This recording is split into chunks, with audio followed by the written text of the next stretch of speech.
1815 সালের ফ্রান্সের একটি দৃশ্য, যেখানে কিভাবে সেই সময়ের গরিব দুর্বল মানুষদের গাছ বানিয়ে রাখা হতো। এই সময়ে আমরা একটা জেলকে দেখতে পাই, যেখানে অনেক দুর্বল লোকদের বন্দী বানিয়ে রাখা হতো এবং তাদের সাথে অমানবিক কাজকর্ম করানো হতো। এই জেলে একজন কয়েদি ছিল, যাকে কিনা 19 বছরের সাজা শোনানো হয়েছিল। তার জেলে যাওয়ার কারণ ছিল সে শুধুমাত্র পেটের ক্ষুধা মেটানোর জন্য ব্রেড চুরি করেছিল, আর তাকে সেখানকার আইন শুধুমাত্র ব্রেড চুরি করার জন্য 19 বছরের সাজা শুনিয়ে দেয়। এখানে আমাদের দেখানো হয় যাকে 19 বছরের সাজা শোনানো হয়েছিল তার নাম আসলে জিন। আর সেখানকার জেলার জিনকে দু চোখেও দেখতে পারেন, তাই সে জিনকে নিয়ে অনেক অমানবিক কাজকর্ম করতে থাকে।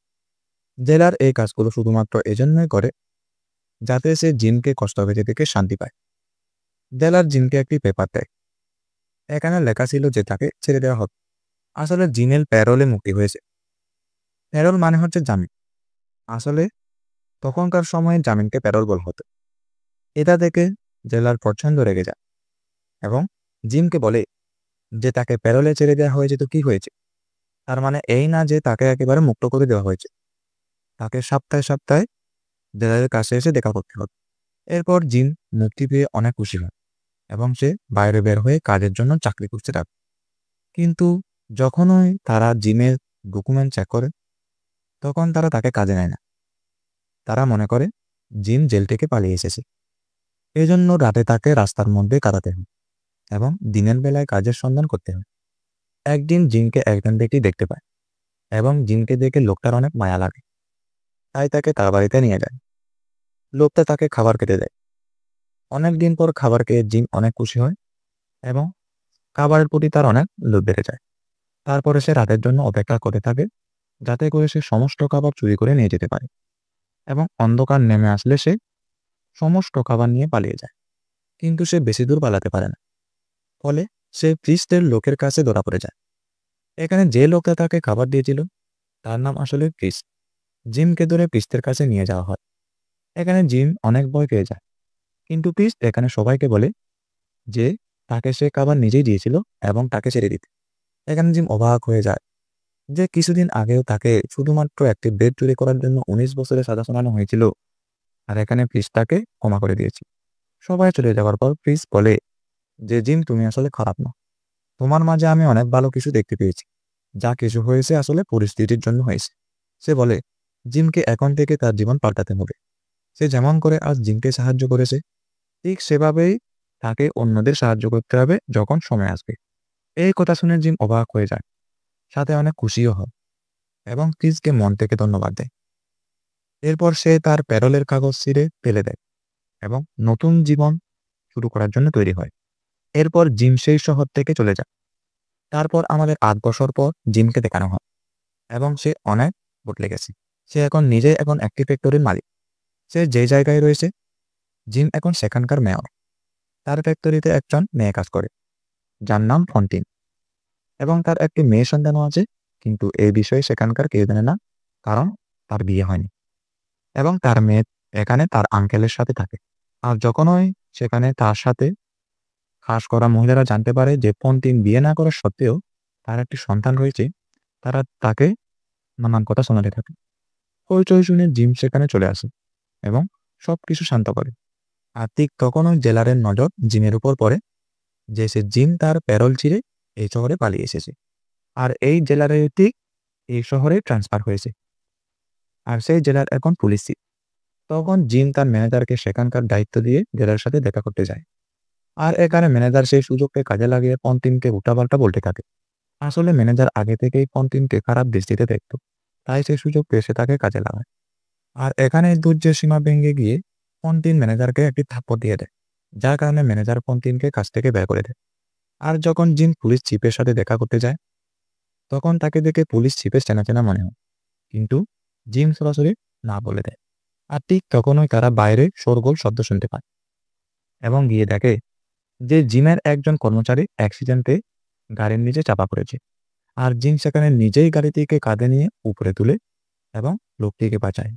আর এই গাড়ি উঠানোর স্টাইল দেখে পুলিশ চিফ তাকে চিনে ফেলে যে জিম আসলে সেই লোকটি যে 8 বছর আগে প্যারোলের কাগজ ছিল এখানে পালিয়ে এসেছে, যখন সে জেলার ছিল। কিন্তু এখানে জিম এর বিরুদ্ধে পুলিশ চিফের কোনো প্রমাণ না থাকায় সে কিছু করতে পারে না।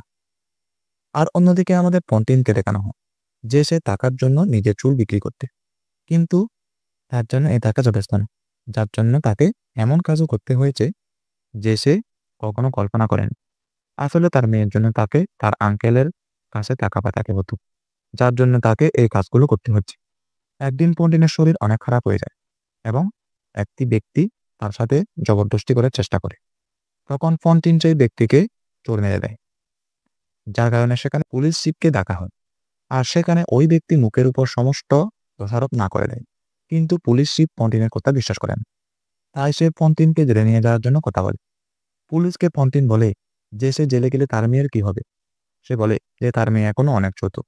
আর এই সমস্ত কথা শুনে পেলে জিম এবং সে সেখানে পন্টিনকেও চিনতে পারে যে পন্টিন তার ফ্যাক্টরিতে কাজ করে। এজন্য জিম পুলিশ চিফকে বলে যে জিমকে ছেড়ে দিতে। তারপর জিম পন্টিনকে জিজ্ঞেস করে যে তোমার এই অবস্থা কেন।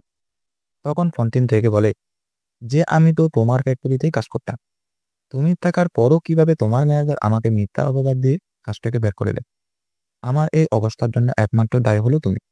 এই কথা শুনে জিম অনেক অবাক হয়ে যায় যে তার কারণে এক মহিলার এই অবস্থা। তারপর পুলিশ চিফ জিমের কাছে চলে যায় এবং জিমকে বলে যে আমাকে ক্ষমা করে দিয়ে, আসলে আমি তোমাকে আসামি মনে করেছিলাম। যে 8 বছর আগে এক ব্যক্তি আমার প্যারোল ছেলে এখানে পালিয়ে এসেছে, সেই ব্যক্তি আসলে ধরা পড়েছে। জিম এখানে অবাক হয়ে যায় যে তার জায়গা এখানে কে ধরা পড়ল। এটা জিম কোনোভাবেই মানতে পারে না যে বিনা দোষে একজন শাস্তি ভোগ করবে। তাই সে সোজা কোর্টে চলে যায় এবং কোর্টে সে বলে আমি সেই ব্যক্তি যে 8 বছর আগে প্যারোল ছেলে এখানে পালিয়ে এসেছিলাম। কিন্তু জিমের কথা কোর্টে কেউ বিশ্বাস করে না। সবাই মনে করে যে জিম পাগল হয়ে গেছে। কিছুক্ষণ পর জিম হসপিটালে চলে যায়, যেখানে সে ফন্টিনকে ভর্তি করেছে। কিন্তু ফন্টিনের অবস্থা অনেক খারাপ হয়ে যায়, মনে হচ্ছিল যেন সে এখনই মারা যাবে। জীবনের শেষ সময়ও ফন্টিন তার মেয়ের জন্য চিন্তা করতে থাকে। তখন জিম বলে যে তার মেয়ের কিছু হবে না, সে ফন্টিনের মেয়েকে আজীবন আগলে রাখবে। তারপর কিছুক্ষণ পর ফন্টিন সেখানে মারা যায়, যার জন্য জিম অনেক কষ্ট পায়। এরপর সেখানে পুলিশ চিফ চলে আসে এবং সে জানতে পারে যে জিমই হলো ওই ব্যক্তি যে 8 বছর আগে তার প্যারোল ছেলে এখানে পালিয়ে এসেছিল। তাই সে জিমকে গ্রেপ্তার করার জন্য এখানে চলে আসে। কিন্তু পুলিশ চিফকে জিম অনুরোধ করে যে তাকে এখন গ্রেপ্তার না করার জন্য, কারণ তাকে এখন পন্টিনের মেয়েকে খেয়াল রাখতে হবে। সে বলে যে একবার তার কাজ হয়ে গেলে নিজেই সে তার কাছে ধরা দিবে। কিন্তু পুলিশ চিফ তার কথা শুনে না। তাই তাদের মধ্যে এক লড়াই শুরু হয় আর সেখান থেকে জিম পালাতে সক্ষম। আর তারপর আমাদের পন্টিনের মেয়েকে দেখানো হয়, যার নাম কোশেত। এখানে আমরা জানতে পারি কোশেতের যে আঙ্কেল ছিল সে আসলে ভালো মানুষ ছিল না। সে সমস্ত কাজ কোশেতকে নিয়ে করাতো এবং শুধুমাত্র পন্টিনের টাকার জন্য অপেক্ষা করত। সেখানে জিম চলে আসে এবং টাকার বিনিময়ে সে কোশেতকে তার কাছে নিয়ে যায়। আর তারপর আমাদের 9 বছর পরের দৃশ্যকে দেখানো হয়। আমাদের এখানে প্যারিসের একটি দৃশ্য দেখানো হয়, যেখানে একদল মানুষ তাদের সরকারের বিরুদ্ধে আন্দোলন করছে। এখানে আন্দোলন করছে কেন? আসলে তখনকার সময়ে যে গরিব দুর্বল লোকদেরকে নিয়ে অমানবিক কাজকর্ম করানো হতো, তার জন্য একটি সংগঠন আন্দোলন করছে যাতে করে পরবর্তীতে ওই গরিব লোকদের নিয়ে অমানবিক কাজকর্ম করানো না হয়। সেই আন্দোলন সংগঠনের একজন স্টুডেন্ট ছিল। সে কোসেতকে দেখেই তার প্রেমে পড়ে যায়। কোসেত গত 9 বছর ধরে জিমের সাথে রয়েছে আর জিমই কোসেতকে লালন পালন করে বড় করেছে। ওই স্টুডেন্ট কোসেতকে প্রত্যেকটি জায়গায় খুঁজতে থাকে, কিন্তু সে কোসেতকে কোথাও খুঁজে পায় না। এখানে আমাদের কোসেতের আঙ্কেলকেও দেখানো হয় যে তার পুরো পরিবারকে নিয়ে প্যারিসে এসেছে। আর সে এখানে জিমকে দেখে চিনে ফেলে এবং সে কোসেতের জন্য জিমের কাছ থেকে আরো টাকা চায়। আর তখন সেখানে পুলিশ চিফও চলে আসে, যেটা থেকে জিম ও কোসেত সেখান থেকে পালিয়ে যায়। এখানে কোসেতের আঙ্কেল পুলিশকে বলে যে একজন ব্যক্তি তার মেয়েকে তার কাছ থেকে নিয়ে চলে গেছে। তখন পুলিশ চিফ বলে যে চিন্তা না করতে, তারা অবশ্যই সেই ব্যক্তিকে খুঁজে বের করে তার মেয়েকে তার কাছে ফিরিয়ে দিবে। আর তারপর আমাদের আন্দোলনকারী দলকে দেখানো হয় যে স্টুডেন্টের কাছে তার বন্ধু চলে আসে, যাকে এসে কোসেতের খোঁজ করার জন্য বলেছিল। আর এখানে এসে জানতে পারে আসলে কোসেতের তার যে তখন স্টুডেন্টের কাছে তার বন্ধু চলে আসে, যাকে কিনা সে কোসেতের খোঁজ করার জন্য বলেছিল। আর এখানে এসে জানতে পারে কোসেত আসলে তার বন্ধুর কাজিন। আসলে স্টুডেন্টের বন্ধুটি হলো কোসেতের আঙ্কেলের সন্তান। এ কথা শুনে স্টুডেন্ট অনেক খুশি হয়। আর ওইদিকে আমাদের জিম এবং কোসেতকে দেখানো হয়, যেখানে যেখানে কোসেত তার মনের কথা জিমকে বলে যে সেও ওই ছেলেটাকে মন থেকে অনেক ভালোবাসে। কিন্তু এখানে জিম কোসেতকে বোঝায় যে তাদের এখন এসব করার মতো সময় নেই। জিম কোসেতকে তার নিজের মেয়ের মতোই ভালোবাসে, যার জন্য কোসেতও তার বাবার কথা ফেলতে পারে না। আর সেই রাতে অ্যাশটন কোসেতের সাথে দেখা করতে আসে এবং সে কোসেতের সামনে তার ভালোবাসার অনুভূতি প্রকাশ করে। কিন্তু কোসেত এখানে না করে দেয়, যেটা শুনে অ্যাশটনের মন অনেক খারাপ হয়ে যায়। আর তখনই তারা জিমের আওয়াজ শুনতে পায় এবং কোসেত ভিতরে চলে যায়। আমাদের এখানে দেখানো হয় যে কোসেতের আঙ্কেল পুলিশকে নিয়ে জিমের বাড়ির দিকে যাচ্ছে, যেটা দেখে কোসেতের কাজিন এটা আটকানোর জন্য চেষ্টা করে। বাইরের চিৎকার চেঁচামেচি শুনতে পেয়ে জিম পালানোর জন্য প্রস্তুত হয়। জিম ভাবে সে তার মেয়েকে নিয়ে একেবারে ইংল্যান্ড চলে যাবে, যেখানে তাকে কেউ খুঁজে পাবে না। যাবার আগে কোসেত ওই ছেলের জন্য একটি চিঠি লিখে, যেটা সে তার আঙ্কেলের মেয়েকে দিয়ে দেয়, যাতে করে সে চিঠি ওই ছেলের কাছে পৌঁছে যায় এবং সেও জানতে পারে যে কোসেত তাকে মন থেকে অনেক ভালোবাসে। এরপর আমাদের দেখানো হয় যে ফ্রান্সের সরকার প্রধানের মৃত্যু হয়েছে এবং তাকে দাফন করার জন্য নিয়ে যাওয়া হচ্ছিল। তখন সেখানে অনেক লোকের সমাগম হয় এবং ঠিক সেখানে ওই আন্দোলনকারী দল সেখানে আন্দোলন শুরু করে দেয়। আর ওই আন্দোলনকারীর মেইন লিডারকে ধরতে দায়িত্ব দেওয়া হয় পুলিশ চিফকে। তারপর পুলিশ চিফও সেই লিডারকে ধরার জন্য আন্দোলনকারী সেজে আন্দোলনকারীদের সাথে যোগ দেয়। কিন্তু একটি মেয়ে তাকে চিনে ফেলে এবং পুলিশ চিফ আন্দোলনকারীদের কাছে আটক হয়। আর রাতে তাদের উপর পুলিশ গুলি চালাতে থাকে। আর সেই পুলিশের গুলি একটি কোসেতের কাজিনের বুকে লাগে। আর তখনও সে কোসেতের সেই স্মৃতি স্টুডেন্টকে দিয়ে দেয়, কারণ সে আসলে ভালো মানুষ ছিল, তার বাবা মায়ের মতো সে ছিল না। আর তখনই সে সেখানে মারা যায়। কোসেতের সেই স্মৃতি পড়ে স্টুডেন্ট কোসেনের উদ্দেশ্যে একটি চিঠি লিখে এবং সেই স্মৃতি একটি বাচ্চাকে দিয়ে দেয়। সে বলে যে এই স্মৃতি যেন সে কোসেতকে দিয়ে দেয়। আর স্টুডেন্টের সেই স্মৃতি জিম পেয়ে যায়। আর সেই স্মৃতি পরে জিম বুঝতে পারে যে ছেলেটিও কোসেতকে মন থেকে অনেক ভালোবাসে। আর জিমের ওই ছেলে তাকে বাঁচাতে চায়, যে তার মেয়েকে অনেক ভালোবাসে। কারণ এই শহরে যেরকম অবস্থা, যে কোনো সময় ওই ছেলের সাথে বড় কিছু হতে পারে। এজন্য সে পুলিশের বুক ধরে সেখানে চলে যায়, যেখানে আন্দোলনকারীরা থাকতো। আর তখনও সেখানে আন্দোলনকারীরা জিমকে ধরে ফেলে। আর আন্দোলনকারীরা জিমকে কিছু করার আগেই ছোট্ট মেয়েটি তাকে চিনে ফেলে এবং আন্দোলনকারীদের বলে যে একে কিছু করো না, এ আমাদের লোক। জিম দেখে আন্দোলনকারীরা পুলিশ চিফকে ধরে বেঁধে রেখেছে। আন্দোলনকারীরা পুলিশ চিফকে গলায় ফাঁসি দিয়ে মারতে চায়। আর তারপর জিম সবাইকে বলে যে পুলিশ চিফকে তার হাতে তুলে দিতে, যে সে নিজেই যেন তাকে মেরে ফেলতে পারে। এই কথা শুনে আন্দোলনকারীরা পুলিশ চিফকে জিমের হাতে তুলে দেয়। কিন্তু জিম এখানে তার মানবিকতার পরিচয় দেয়। সে পুলিশ চিফকে বলে যে দৌড়ে পালিয়ে যেতে। আর জিম জেনে বুঝে দেওয়ালের একটি গুলি করে, যেটা শুনে আন্দোলনকারীরা মনে করে যে জিম পুলিশ চিফকে মেরে ফেলেছে। আর পরের দিনই পুলিশ আন্দোলনকারীদের উপর হামলা করে এবং সবাই মারা যায়। একটি গুলি কোসেতের বন্ধুর কাছে লাগে, যেটা দেখে জিম তাকে বাঁচানোর জন্য একটি পাইপের মধ্যে প্রবেশ করে, যার কারণে তাদের অবস্থা খারাপ হয়ে যায়। পরের দিন এখানে পুলিশ চিফ চলে আসে। সে দেখে যে সকল আন্দোলনকারীরা মারা গেছে। সে এখানে এই ছোট্ট মেয়েটিকেও দেখতে পায়, যাকে কিনা সে কালকে স্বাভাবিকভাবে দেখেছিল। শুধুমাত্র তার জন্য এই নিষ্পাপ শিশুটিকে আজ মরতে হয়েছে। সে এই দৃশ্য দেখে মন থেকে অনেক ভেঙে পড়ে এবং নিজের ভুল বুঝতে পারে। ছোট্ট মেয়েটি সবসময় ভালো কাজ করে এসেছিল, যার জন্য তাকে আজ মরতে হয়েছে। সেজন্য পুলিশ চিফ তার বুকের ব্যাজ খুলে সম্মানস্বরূপ ছোট্ট মেয়েটির বুকে লাগিয়ে দেয়। পুলিশ চিফ পর্যবেক্ষণ করে দেখে যে এখানে কোসেদের বন্ধুর লাশ নেই। আর তারপর তার চোখ ওই পাইপের উপর পড়ে, যেখানে জিম এবং ওই ছেলেটি লুকিয়ে আছে। আর সেখানে আমাদের কোসেদের আঙ্কেলকে দেখানো হয়, যে কিনা পাইপের মধ্যে প্রবেশ করেছে এবং ওই ছেলে তার আঙুলের আংটি খুলে নিচ্ছে, যাতে সে বিক্রি করতে পারে। আর ঠিক হঠাৎ করে জিন এটা বুঝতে পেরে কোসেদের আঙ্কেলকে ধরে ফেলে এবং বাইরে যাবার জন্য রাস্তা জিজ্ঞেস করতে থাকে। কিন্তু কোসেদের আঙ্কেল রাস্তা বলতে দেয় না, যার কারণে জিম কোসেদের আঙ্কেলকে কয়েকটা দিয়ে দেয় এবং তারা রাস্তা জানতে পারে। সেখান থেকে তারা উপরে উঠে আসে এবং জিম এবং ওই ছেলেটা ওই রাস্তা দিয়ে ওইখান থেকে উঠে আসে। ওইখান থেকে উঠেই তারা পুলিশ চিফকে দেখতে পায়, যে তাদের সামনে দাঁড়িয়ে আছে।